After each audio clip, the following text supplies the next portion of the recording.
Hey guys, Cheese here, and welcome to another episode of Ark Survival Evolved. How's everybody doing today? I'm having a great day today, and if you watched my last episode, you might have noticed that I was having some issues with my single player settings. My dino levels weren't right. I was having some other issues happening, so I need my technical advisor, aka Jenny, my fiance. She does all my server management and all my server setups and I work. She handles all our supporter servers. So she's going to come in and set up my single player with the appropriate settings, so I have the right dino levels and non-structure support and all the interesting single player settings. So I figured I'd have her record that and show you guys exactly how it's done. So if you guys like this video, please do me a huge favor and flex on that like button, yeah! And for more daily video game awesomeness, don't forget to subscribe. All right, here's Jenny. Okay, so just a little note ahead of time, because I did make that little mistake in the video. Some of you might have caught it, but instead of copying the save file or the settings from Cheese's previous single player, I pasted in the settings from our servers, which does not have this section here. Or it has it, but it's different. And if you're editing your single player, you need to leave this first part here up to the first paragraph. You need to leave that in. Otherwise, it will keep resetting your audio settings, your UI scale, your basically everything, your resolution. It will keep resetting that. So you'll want to leave this first paragraph in. Do not remove that. Otherwise, you will have the same issue Cheese had. He keeps restarting his game, everything keeps resetting, and nobody's happy. So for your single player, you basically have two options. You can go right through this screen, which is right when you load up your single player. You have very basic options to change settings. You can change the difficulty, the damage. You can change the XP multiplier, taming speed. Down here you get stat drains. You can enable the crosshair and show the player location on the map. Enable, disable gamma. Corpse locator is the green beam that shows up over your body when you die. You can allow multiple floors on platforms.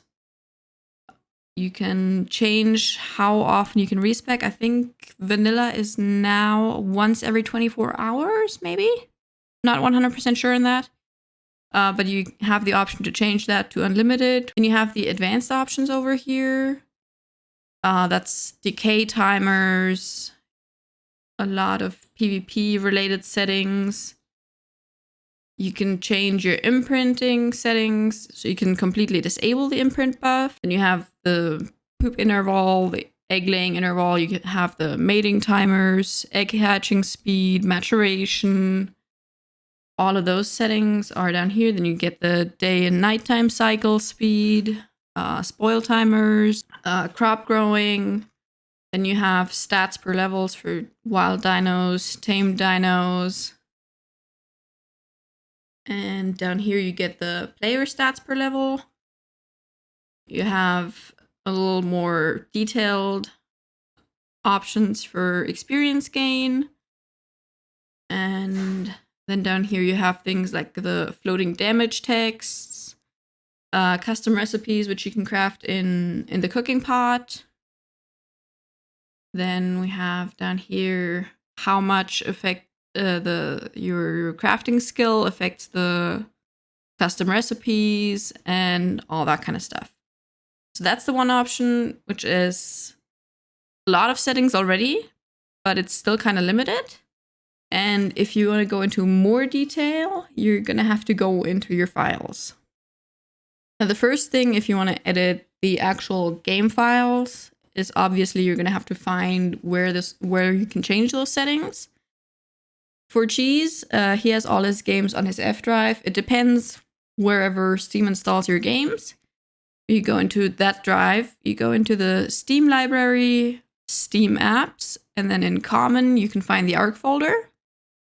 If you go from there into shooter games and saved, go into the config files, Windows no editor, And here you have the game INI and the game user settings INI. Those are the two files that are important to you. So we're going to start with the game user settings, which is right here. If you open that, this is what pops up for you. And it's basically the exact same. If you've ever edited the INI for a server, this is the exact same thing. So you have here your server settings. If you have any kind of mods that you're running, you add the INI for mods in here. I have, which is something that I actually highly recommend, because Arc basically does it on a regular basis now, that whenever they update, your entire single player gets either deleted or the settings get completely screwed up. So I've just now saved the entire config files for Cheese's single player in an extra document. So you can just copy paste the entire thing, which I'm going to do right now. So we're going to just select all of this and paste the settings we want in there. So then it starts here. The important things are the server settings. You can set it to PvE or PvP. You can, here with the difficulty offset, change your dino level. So if you want max level, say 300 for your dinos, you set the difficulty to 10. If you set it to 5, you get max level 150. Or if you set it to 6, which is what we use for all our servers and Cheese a single player, you get level 180 dinos. Then we have the XP multiplier, 2.5, taming speed at 10 times, harvesting at 5 times. What are other important settings? Down here, which is actually something I really like to change just a little bit because it's insanely slow in vanilla, is the compost bin crafting speed, so how fast your fertilizer gets crafted, and the beer barrel crafting speed. Now, how much you want to change that is completely up to you. 4 times still takes forever. I think on most of our servers, actually, we have it set to about 20 times, which means it takes about 30-ish minutes to craft 1 fertilizer or 1 beer. So 4 times still takes a couple hours. Yeah, you can change all the crafting speeds for the vanilla crafting tables here. Fabricator, Indie Forge, Mortar and Pestle, all of that stuff. Then down here, you can change your stack size multiplier. So if you're not playing with the stacking mod, you can change here to how much you want items to stack. So if you set it at 5, obviously things are going to stack 5 times as much as they do in vanilla. Then down here, this is for superstructures, or if you're running S+ still, it's the exact same thing basically. This is where you have the important line of the no foundation support, which is something we always run. It's just a super handy setting. Then you have the elevator speed. You have things like pickup. You can completely disable it. You can disable it when something's damaged. All of that stuff. Then down here, you have like all of your slot counts for the crafting tables, the crop plots. Down here is where the crafting speed starts. Yeah, the superstructures craft a barrel is at 20 times. Like I said, that's about 30 minutes for a beer. Same with the compost bin. Yeah, then what else do we have? The fridge crafting speed is something that's not really super useful. It depends if you use the, I think it's called chilled canteens or water jars, which last longer, for example, on scorched. But yeah, this is where you have all your mod settings. Looking for this one here. Remove floor requirements from structure placement, which means you can place your smithies, your crafting tables, your fabricators, and all of that just on the ground and don't have to put it on foundations. Here you can disable the Dino scan. You can enable it. You can change if you want to show the map or not. You can remove the details from it. Then here we've got the allow intake to place without water, which is also a very handy setting, so you don't have to run pipes across the entire map if you're not building right next to the water. So you can place a superstructure's water intake just anywhere and it's irrigated. If you're playing with the mutator, you can change here how much you want it to cost. These are the nanny settings, the range of the nanny, and the max imprint. Then you've got, if you're playing with the vivarium, got the settings for this here. And down here, the pull resource additions is a list that gets especially handy when you're playing modded. So when there's extra resources added to the game and that kind of stuff, and you can't usually pull for it. So you add, this here is just for one item, that's for the fertilizer. It's the blueprint path. That would be in your game files. If you add that for whatever resource you want to add it, you can pull for that. It adds it to the dedicated storage. Yeah, so we have here the fertilizer in there. We've got the cooked lamb chops, which I think is weird that you can't pull for it in vanilla. I've started adding all the kibbles to that, the soups, the veggie cake. Then with Genesis, we added the turtle shells. We added the ambergris as well somewhere, I think. Yeah, right here is the ambergris, wyvern milk. So you can add all of those items to your pull list. Obviously, that's optional. It just makes your life a little bit easier. And then whenever you're done with editing this part of the settings, when you have all your mod settings exactly the way you want and the server settings the way you want, click up here on File, you'll save it, and then you can just close out of it. The next thing you want to look at is the game INI. And this is where it gets interesting. Up here you have the imprinting settings, which are always a pain to get right. You've got the stats per levels multipliers for wild dinos, tame dinos, player. You have the spoiling timer here. You've got the mating interval, egg hatching, maturation speed.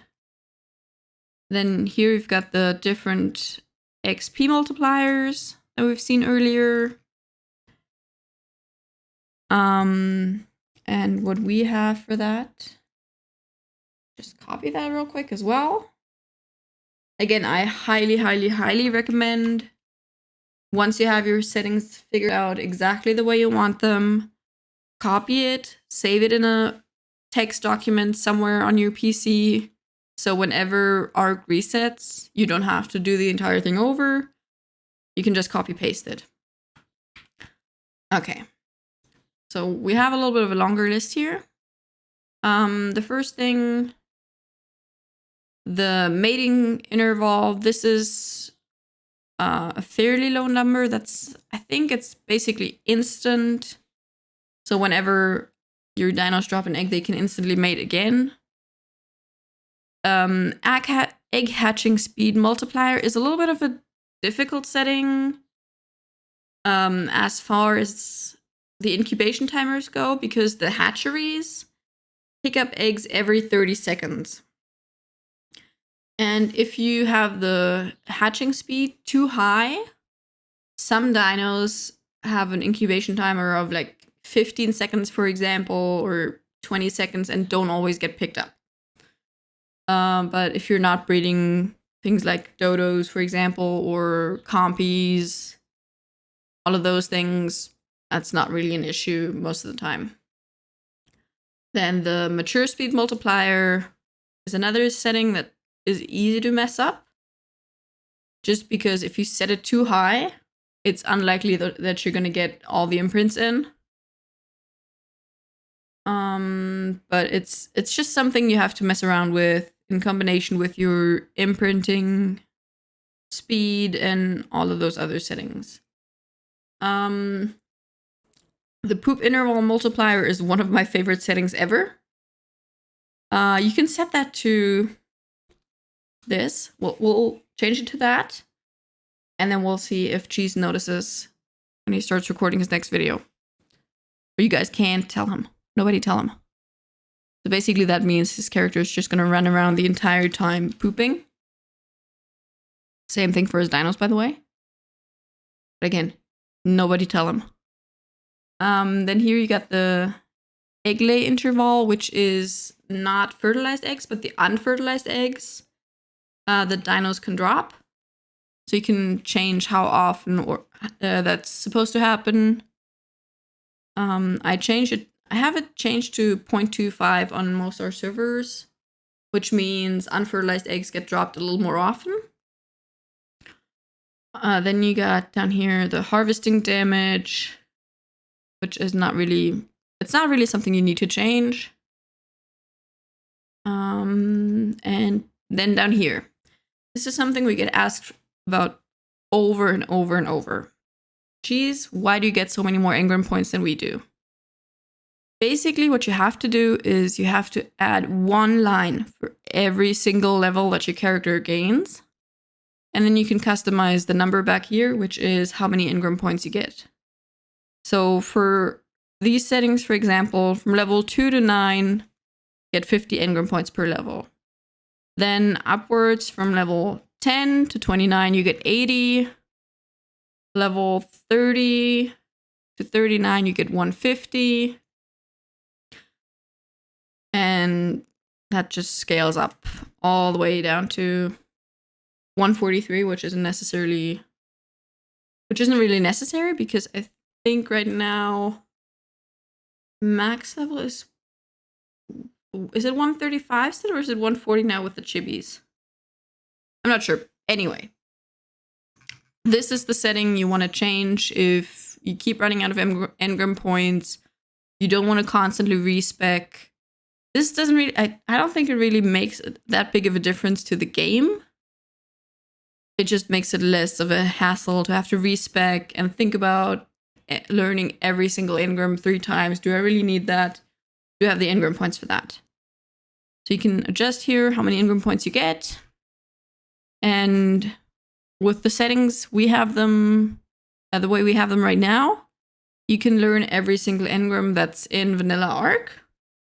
If you're adding mods, like structure mods that cost engram points to learn, you might have to adjust it a little bit more to get yourself a couple more points. But for Vanilla Arc, this works perfectly fine.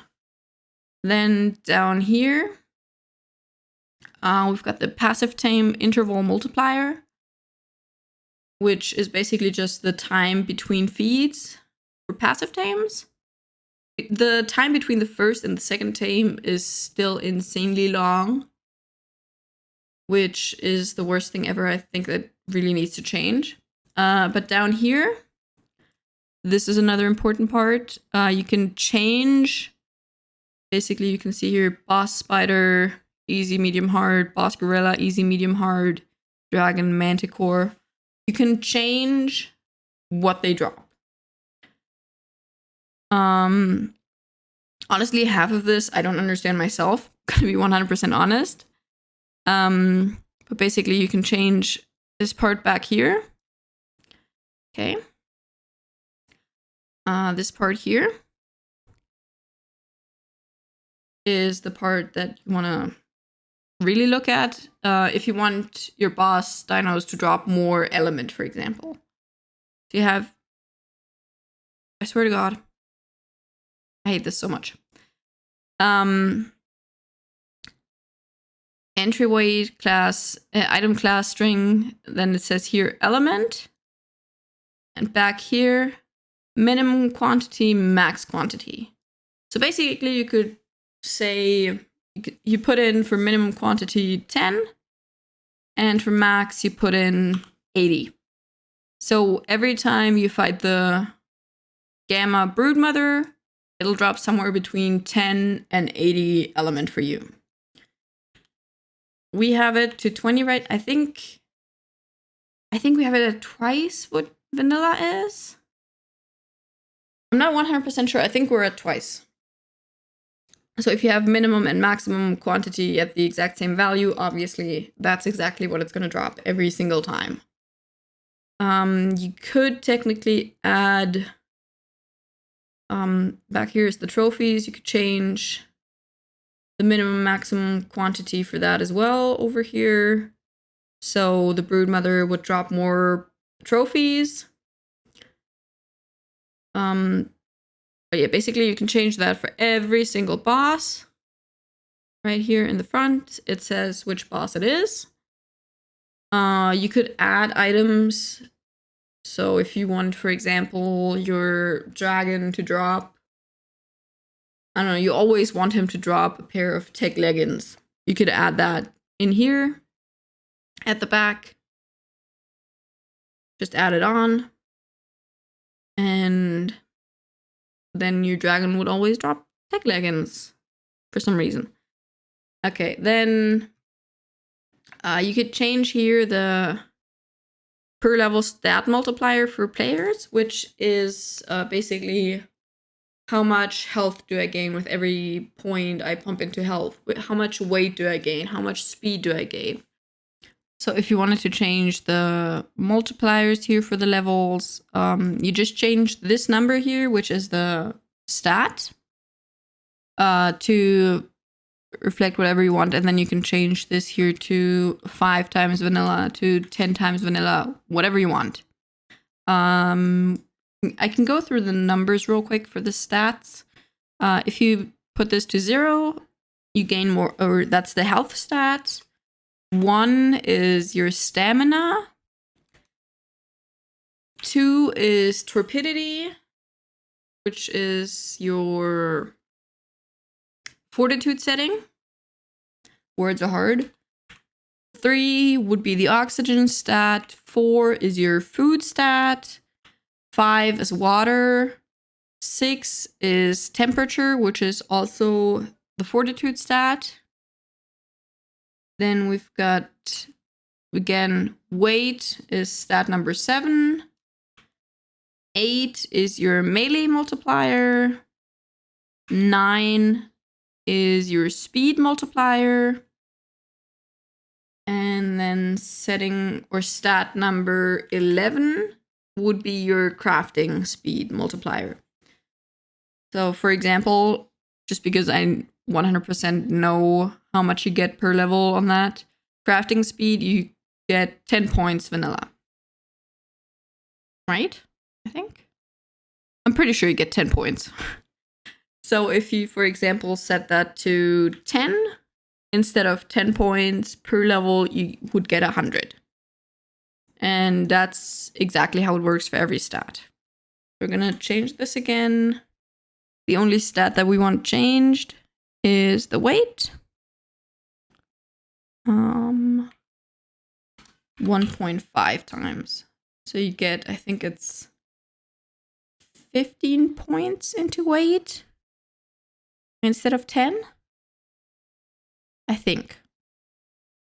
Okay, and then down here, what you can do is disable engrams, for example. So we have from the superstructures mod, we have the nanny disabled, we have the mutator disabled, we have the genomics chamber is, I think that's the cloning chamber. Then, no, genomics chamber is the vanilla cloning chamber. That's how it worked. And cloning chamber plus, I think, is the vanilla one. Yeah. Then these here, well, these can get deleted. Those were from a mod that we were using for a while. So you can disable whatever engrams you want here. You can take out any tech engrams you think are too OP and you don't want to play with, or anything like that. And one more thing you can do in the game INI file is something that we only do for aberration. So for example, if you want to disable a certain dino, you don't want people to be able to bring over all their flyers to aberration. You don't want them to be able to use them on aberration. You can add these lines here. You can customize that. You can disable whatever dino you want. So that's important to note though, that's not stopping dinos from spawning. This would just mean if someone brought over their Argentavis in a cryopod, you can't unpod him, you can't use him on that map. You can't upload and download that dino to that map. So that's all this is. So we have all the flyers, the Argent, the Moth, Pelargornis, Pteranodon, Quetz, Tappy, all the different types of Wyvern, the Griffin, the Owl, and the Tropy. Just disabled on aberration. Now, if you wanted to completely stop them from spawning, you'll need a completely different line. So if you want to completely remove a dino spawn, this is the basic line you need. NPC replacements, then from class name to class name. Down here in front, from class name, in those quotation marks, you want to add whatever dino you want to remove. Let's say, for example, we want to remove the Ichthy from spawns. You look here at the spawn command. This part here, Ichthyornis _ character _ BP _ C, is the part you want. We're going to copy this. And we're going to troll Cheese a little bit, so you guys can't tell him. So if you copy this in here and leave this line exactly like that, no Ichthyornis would spawn. Because this back here, to class name, would be what those spawns are replaced with. If you leave that empty, they're not going to be replaced with anything. They're just not going to spawn. But here comes the part where we're trolling Cheese a little bit. What we're going to do instead of removing them is we're going to replace them with Giga spawns. So again, you're going to go to the spawn commands, copy this part right here, and then we're going to add the Giga in here. So again, the line is the NPC replacements equal. Then from class name, this part here is the dino you want to replace or remove. And then back here to class name is the dino you want to replace it with. Or if you don't want to replace it with anything, you just take out this part and leave it like that. And you can do that with any dino. You just look for this this part of the blueprint for the dino. You could, for example, just change that to the owl. Replace all owl spawns with gigas. Or replace Rex spawns with gigas. You could do anything like that. And I think we've covered pretty much everything in the settings.